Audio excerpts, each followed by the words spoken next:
ক'ৰ পৰা আহিছে আপুনি उड़ीसा पर আহিছে इस बार पहली बार अच्छा आप इसी संघ का मेंबर है हाँ मेंबर है सेक्रेटरी अच्छा ठीक पूरी श्रीमंत शंकर देव संघ वृंदावन बड़ाता प्राथमिकर सेक्रेटरी संपादक गुड मर्निंग स्टोरी टेलार मिटू এটা নতুন এপিসোডলৈ আপোনালোকক পুনৰ স্বাগতম জনাইছোঁ আজি ৰাতিপুৱা 7টা বাজিছে আৰু আপোনালোকক ডাইৰেক্টলি লগ পাইছোঁ বগীবিল দলঙৰ ওপৰৰ পৰা আমি আজি গৈ আছোঁ ধেমাজিলৈ আপোনালোকে গমেই পাইছে আৰু কেইঘণ্টামানৰ পাছতে ধেমাজিত আৰম্ভ হ'ব শংকৰদেৱ সংঘৰ 92তম জুলাই অধিৱেশন তাৰ পৰা আপোনালোকক পুনৰ লগ পাম আৰু তাত দেখুৱাম কেনেধৰণৰ তাত প্ৰস্তুতি চলিছে প্ৰস্তুতি ইতিমধ্যে তুংগত সকলো সম্পূৰ্ণ হৈছে প্ৰায় সকলো লোক চাগে আহি ইতিমধ্যে উপস্থিত হৈছেহি আমি গৈ নিশ্চয় দেখিবলৈ পাম এতিয়া কি ঘটি আছে আৰু আজিৰ ভিডিঅ'ত মোৰ লগত স্পেচিয়েল এপিয়াৰেঞ্চ দিব মেঘনা বৰাই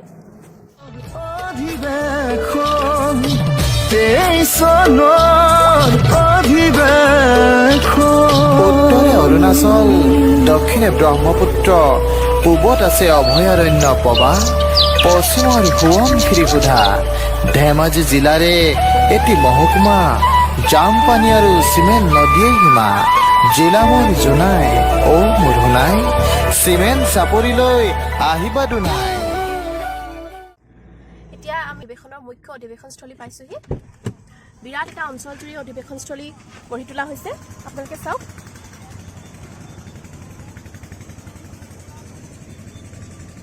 প্ৰস্তুতি একেবাৰে তুংগত মুখ্য দুৱাৰ এতিয়াও সম্পূৰ্ণৰূপে বনাই হোৱা নাই কিন্তু সেৱা বাহিনীৰ লোকসকল সম্পূৰ্ণৰূপে ব্যস্ত হৈ আছে আৰু কেইঘণ্টামানৰ পাছতে অধিৱেশনৰ আৰম্ভণি হ'ব গতিকে সকলো লোক ইয়াত সম্পূৰ্ণৰূপে ব্যস্ত হৈ আছে আৰু প্ৰত্যেকজন লোকে নিজৰ নিজৰ কৰ্ম কৰি আছে বলক আমি আগবাঢ়ি গৈ থাকোঁ আৰু চাওঁ কেনেধৰণে প্ৰস্তুতি আৰম্ভ হৈছে সম্পূৰ্ণ অধিৱেশনৰ দুৱাৰখন প্ৰায় সম্পূৰ্ণ হৈ উঠিছে যিখিনি হ'বলৈ বাকী আছে তেওঁলোকৰ সেৱা বাহিনীৰ লোকসকল সম্পূৰ্ণৰূপে ব্যস্ত হৈ আছে আৰু মাত্ৰ কেইঘণ্টামানৰ পাছতে মুখ্য অধিৱেশন আৰম্ভ হ'ব যিহেতু আৰু এইখিনি সম্পূৰ্ণ হৈ নুঠাৰ মূলতে বতৰে যথেষ্ট বিধি পথালি দিছে কাৰণ আপোনালোকে সকলোৱে গমেই পায় আজি কেইবাদিনো ধৰি অসমত বতৰ ডাৱৰীয়া হৈ আছে গতিকে ধেমাজিটো বতৰ একেবাৰে ভাল নহয় বৰষুণৰ পৰিৱেশ গতিকে এই বৰষুণে যথেষ্ট আমনি কৰিছে তাৰ মাজতো তেওঁলোকে যথেষ্ট উৎসাহেৰে নিজৰ সকলোখিনি কাম কৰিবলৈ চেষ্টা কৰিছে আৰু যথেষ্ট সুন্দৰকৈ সজাই তুলিবলৈ চেষ্টা কৰিছে এই মুখ্য গেটখনৰ পাছফালে আছে সেয়া মূল মণ্ডপ এতিয়া আমি পোনে পোনে মূল মণ্ডপলৈ যাম আৰু আপোনালোকক দেখুৱাম মূল মণ্ডপৰ পৰিৱেশ আৰু কেনেধৰণে মূল মণ্ডপটো সজাই তোলা হৈছে এই মূল মণ্ডপ ভাগ তেওঁলোকে যথেষ্ট প্ৰাকৃতিক বস্তু ব্যৱহাৰ কৰি নিৰ্মাণ কৰিবলৈ চেষ্টা কৰিছে ইয়াৰ প্ৰতিটো খুঁটা তেওঁলোকে তামোল গছ নাৰিকল গছ ব্যৱহাৰ কৰিছে টকৌ পাত ধান খেৰ বাঁহ আৰু তেওঁলোকে প্ৰতিটো খুঁটাত ধান ব্যৱহাৰ কৰিছে মই আপোনালোকক ওচৰৰ পৰা দেখুৱাই দেখিম খুব ধুনীয়া লাগিছে দেখিবলৈ আৰু ইয়াৰ যিখিনি বাঁহ খুব ব্যৱহাৰ কৰিছে মূল মণ্ডপৰ ষ্টেজত তেওঁলোকে বাঁহৰ যথেষ্ট ব্যৱহাৰ কৰিছে ধান খেৰ আছে ওপৰত আৰু টকৌপাত যথেষ্ট টকৌপাত আছে মূল মণ্ডপ ভাগি ইয়াৰ বাটচৰা এই বাটচৰা ভাগি তেওঁলোকে ধানেৰে বৰ ধুনীয়াকৈ সজাই তুলিছে খুব এক মানে আচৰিত ধৰণে তেওঁলোকে ইমান ধুনীয়াকৈ তেওঁলোকে ধান ব্যৱহাৰ কৰি তেওঁলোকে সজাই তুলিছে চাওক প্ৰতিটো খুঁটা নাৰিকল গছৰ প্ৰতিটো খুঁটাত তেওঁলোকে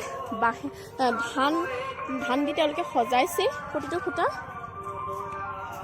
এতিয়া আমি আগবাঢ়ি গৈ থাকোঁ আগৰ তেওঁলোকে যিহেতু তেওঁলোকৰ মূল মঞ্চ এই মূল মঞ্চ ভাগি তেওঁলোকে প্ৰধানকৈ বাঁহ ব্যৱহাৰ কৰিছে আৰু বাঁহেৰে খুব সুন্দৰকৈ বাঁহ কাঠ বেত ইত্যাদি ব্যৱহাৰ কৰি তেওঁ খুব ধুনীয়াকৈ তেওঁলোকে সজাইছে তেওঁলোকৰ মূল মঞ্চখন আমি মূল মঞ্চখনৰ ফালে এতিয়া আগবাঢ়ি গৈ আছোঁ বলক আমি চাওঁ মূল মঞ্চখন এই ওপৰৰ ফালে আপোনালোকে চাওক ওপৰৰ পৰাও তেওঁলোকে লাইটৰ সলনি কিছুমান ধান ওলমাই দিছে ধানৰ আগ ওলমাই দিছে ইমান ধুনীয়া লাগিছে দেখি পেলাই টকৌ পাতৰ মাজে মাজে তেওঁলোকে ইয়াত ধান ওলমাই দিছে সম্পূৰ্ণ প্ৰাকৃতিক উপাদানেৰে তেওঁলোকে এই মূল মণ্ডপ ভাগি তেওঁলোকে নিৰ্মাণ কৰিছে কোনো প্লাষ্টিক জাতীয় বস্তু ব্যৱহাৰ হোৱা আমি দেখিবলৈ পোৱা নাই তামোল নাৰিকল গছৰ খুঁটা বাঁহ বেত টকৌপাত ধান ইত্যাদি বিভিন্ন প্ৰাকৃতিক উপাদানেৰে তেওঁলোকে সম্পূৰ্ণ মণ্ডপ ভাগি গঢ়ি তুলিছে এয়া চাওক আপোনালোকে মূল মঞ্চভাগৰ গোটেই বডিটো তেওঁলোকে বাঁহেৰে নিৰ্মাণ কৰিছে আৰু খুব কালাৰফুল লাগিছে দেখিবলৈ বাঁহত তেওঁলোকে কিছুমান ক্ষেত্ৰত ৰঙো অলপ ওচৰ ব্যৱহাৰ নকৰা নহয় কৰিছে তেওঁলোকে ব্যৱহাৰ আৰু গোটেইখিনি চাওক ইমান ধুনীয়া লাগিছে ইমান কালাৰফুল লাগিছে নেচাৰেল প্ৰডাক্ট ইউজ কৰিছে তেওঁলোকে আৰু ইমান ধুনীয়াকৈ সজাইছে ৰাতি হোৱাৰ লগে লগে চাগে দেখিবলৈ আৰু ধুনীয়া লাগিব যিহেতু ইয়াতে লাইট ব্যৱহাৰ হ'ব ওপৰত তেওঁলোকে ধাৰি ব্যৱহাৰ কৰিছে টকৌ পাতেৰে একেবাৰে তেওঁলোকে ছালখন সজাইছে চাওক অধিৱেশনৰ মূল দুৱাৰৰ বাওঁফালে আছে এয়া নামঘৰ। এই নামঘৰভাগী ভক্তপ্ৰাণ ৰাইজৰ সুবিধাৰ অৰ্থে তেওঁলোকে প্ৰথমতে অধিৱেশনৰ সকলোখিনি কাম আৰম্ভ কৰাৰ আগতেই তেওঁলোকে এই নামঘৰভাগী স্থাপন কৰি লৈছিল আৰু তেতিয়াৰ পৰা ইয়াতে সেৱা অৰ্চনা চলি আছে। এয়া আপোনালোকক দেখুৱাইছোঁ নামঘৰৰ সমগ্ৰ পৰিৱেশ। ইয়াত মণিকূট স্থাপন কৰা হৈছে আৰু ইয়াতে একেবাৰে আৰম্ভণিৰে পৰাই তেওঁলোকে নাম প্ৰসংগ কৰি এক সুন্দৰ পৰিৱেশৰ তেওঁলোকে সৃষ্টি কৰিছে।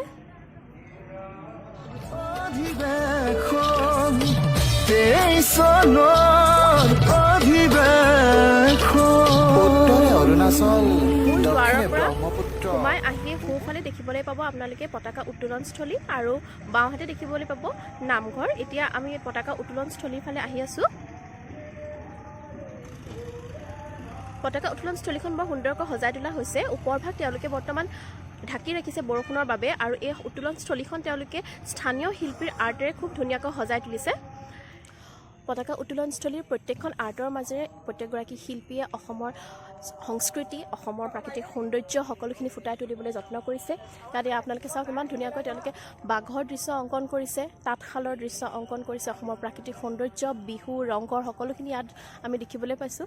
আৰু পতাকা উত্তোলনস্থলীলৈ সোমাবৰ কাৰণে তেওঁলোকে এখন বেলেগ ধৰণৰ গেট নিৰ্মাণ কৰিছে। সেইখন তেওঁলোকে খেৰ আৰু টকৌ পাতেৰে নিৰ্মাণ কৰিছে আৰু তাত সন্মুখত দুটা হাতীও আছে। এয়া আপোনালোকক আমি দেখুৱাম।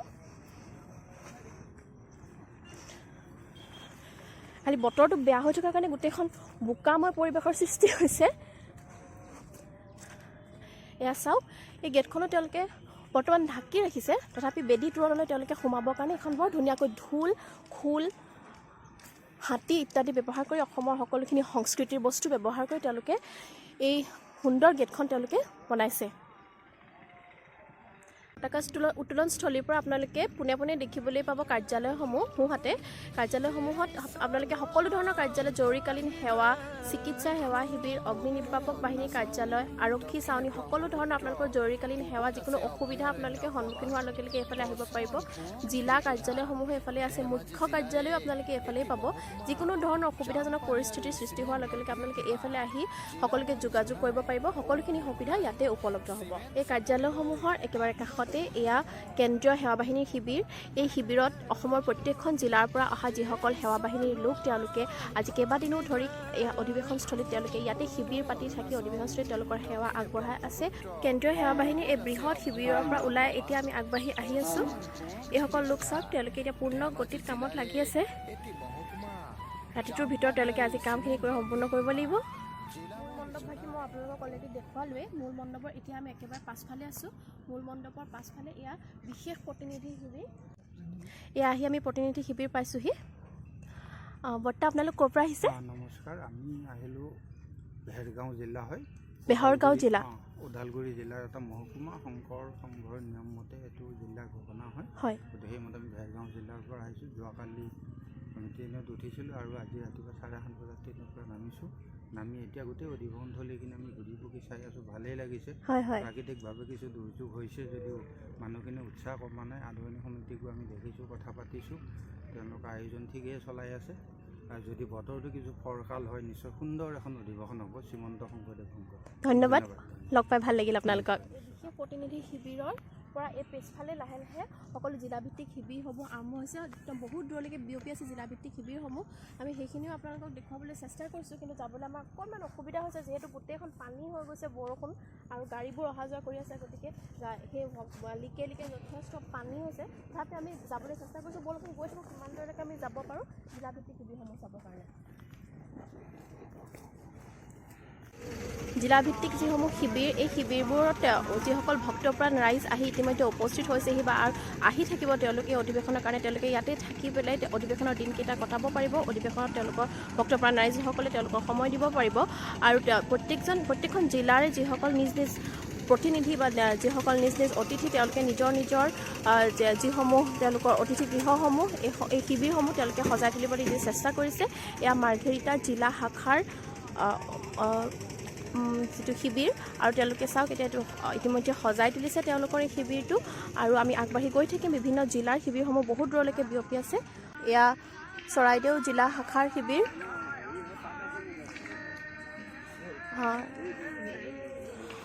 বৰ্তা আপোনালোক ক'ৰ পৰা আহিছে?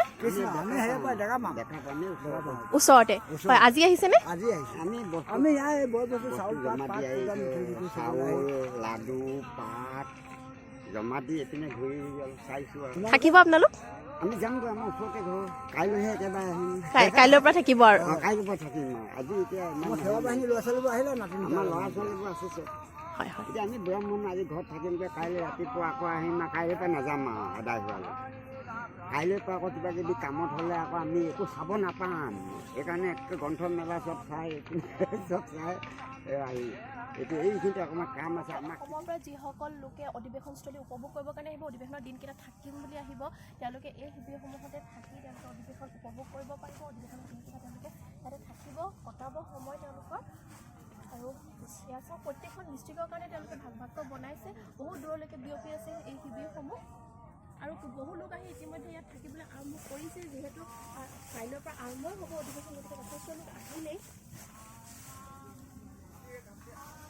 ভণ্টি তোমালোক ক'ৰ পৰা আহিছা? ইয়াৰে হয়। থকা আছানে ইয়াতে?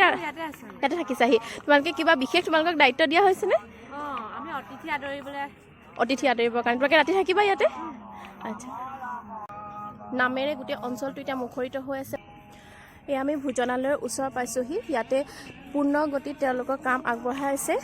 তেখেতসকলে আজি ৰাতিটোৰ ভিতৰতে সকলোখিনি কাম সম্পূৰ্ণ কৰি উঠিব, যিহেতু কাইলৈ আৰু কিছু সময়ৰ পাছতে অধিৱেশন অনুষ্ঠিত হ'ব। বহুদিন পৰা তেওঁলোকে যথেষ্ট কাম কৰি আছে। দাদা আপোনাৰ ঘৰ? আপুনি কেতিয়াৰ পৰা ইয়াতে কাম কৰি আছে? হয় হয় হয়। ইয়াতে যিটো আপোনালোকে ভোজনালয় ৰেডি কৰিছে, হয়, এই ভোজনালয়ত কিমানজন ভক্ত একেলগে খাদ্য গ্ৰহণ কৰিব পাৰিব? 10,000 ভক্ত একেলগে খাদ্য গ্ৰহণ কৰিব। আজি ৰাতিৰ পৰা আৰম্ভ হ'ব নহয়নে? আজি ৰাতিৰ পৰা ইয়াতে খাদ্য বনোৱা আৰম্ভ হ'ব আৰু ভক্তসকলে খাদ্য গ্ৰহণ কৰা আৰম্ভ কৰিব। 10,000 মানুহে একেলগে ইয়াতে খাদ্য গ্ৰহণ কৰিব। এই বৃহৎ ভোজনালয়ভাগে আমি আপোনালোকক দেখুৱাবলৈ চেষ্টা কৰিছোঁ, যিহেতু এতিয়া আপোনালোকে গম পালে ইয়াতে 10,000 ভক্তগণে একেলগে খাদ্য গ্ৰহণ কৰিব পাৰিব। আজি ৰাতিৰ পৰা ইয়াতে ভোজন আৰম্ভ হ'ব। বহুত দূৰলৈকে বিয়পি আছে, যিহেতু 10,000 মানুহে একেলগে ইয়াতে খাদ্য গ্ৰহণ কৰিব পাৰিব। গতিকে এক বৃহৎ অঞ্চলজুৰি এই ভোজনালয় নিৰ্মাণ কৰি তোলা হৈছে। ইয়াত বাঁহ আৰু কাঠ ব্যৱহাৰ কৰি তেওঁলোকে বেঞ্চ নিৰ্মাণ কৰিছে খাদ্য গ্ৰহণ কৰিবৰ কাৰণে। বৰ্তমান আপোনালোক ক'ৰ পৰা আহিছে? আমি গুৱাহাটী মহানগৰী জিলাৰ পৰা। গুৱাহাটী মহানগৰ জিলাৰ পৰা আজি আহি পাইছেহি। আপোনালোক কেইজন আহিছে একেলগে? আমি 7জন আহিছোঁ। 7জন আহিছে। চাৰিজন আমি বাপ আহিছোঁ। আচ্ছা, আৰু আপোনালোকে 3 দিন থাকিব ইয়াতে? ইয়াতে থকাৰ ভাবিছোঁ আৰু থাকিম বুলি পেলাই আৰু। আপোনালোকে অতিথি ৰূপে আহিছে নে কিবা বিশেষ দায়িত্ব আছে? নাই অতিথি হিচাপ দায়িত্বটো তেনেকুৱা নাই। হয় হয় হয়। আপোনালোকৰ শিবিৰ চাগে আগলৈ আছে, আমি শিবিৰখিনি অলৰেডি চাই আহিছোঁ। ধন্যবাদ। অধিৱেশনৰ শুভেচ্ছা থাকিল আপোনালোক সকলোলৈ।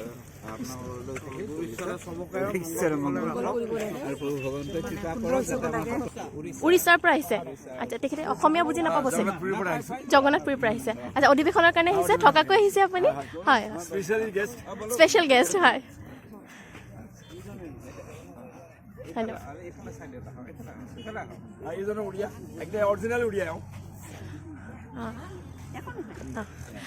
आप ये अधिवेशन के लिए ही आए हुए हैं? हाँ, आपको आप पहली बार है क्या आगे भी आ चुके हैं? अभी पहली बार। इस बार पहली बार। अच्छा, आप इसी संघ का मेंबर है? हाँ, मेंबर है। सेक्रेटरी। अच्छा, ठीक। पूरी श्रीमंत शंकरदेव संघ वृंदावन बड़ा प्राथमिकर सेक्रेटरी संपादक प्रेसिडेंट और मैं प्रेसिडेंट। धन्यवाद। শ্ৰীমন্ত শংকৰদেৱ সংঘৰ এই জুলাই অধিৱেশনস্থলীৰ পৰাই মই শ্ৰীমন্ত শংকৰদেৱ সংঘৰ লগত জড়িত সকলো কৰ্মকৰ্তা আৰু সেৱক সেৱিকাসকল, যিসকলে যোৱা 2-3 মাহ ধৰি তেওঁলোকৰ শ্ৰম তথা তেওঁলোকৰ অমূল্য সময় ইয়াতে দান কৰি পেলাই এই সুন্দৰ পৰিৱেশ সৃষ্টি কৰিছে। এই তেওঁলোকৰ শ্ৰম আৰু তেওঁলোকৰ মূল্যৱান সময়ৰ অবিহনে ইমান এটা ডাঙৰ অনুষ্ঠান এনেদৰে সুচাৰুৰূপে গঢ় লৈ উঠাটো সম্ভৱ নাছিল। আচলতে তেওঁলোকক ইয়াৰ পৰাই মই এই অনুষ্ঠানৰ শুভেচ্ছা জনাইছোঁ আৰু তেওঁলোকক কৃতজ্ঞতা জনাইছোঁ আৰু ভগৱানৰ ওচৰত প্ৰাৰ্থনা জনাইছোঁ যাতে এই অনুষ্ঠানৰ 3দিনীয়া কাৰ্যসূচী সুচাৰুৰূপে সকলোখিনি বতৰ মুকলি হৈ অনুষ্ঠানভাগি সুচাৰুৰূপে পালন হয়। আৰু লগতে আপোনালোকে ভিডিঅ'টো লাইক কৰি দিব, শ্বেয়াৰ কৰি দিব, চেনেলটো ছাবস্ক্ৰাইব কৰি দিব আৰু এই চেনেলৰ জৰিয়তে মই যিখিনি নতুন নতুন ভিডিঅ' আনি থাকিম সেই সকলোখিনি আপোনালোকে চাই থাকিব আৰু আপোনালোকৰ উৎসাহ আৰু আশীৰ্বাদ যোগাই থাকিব। ধন্যবাদ।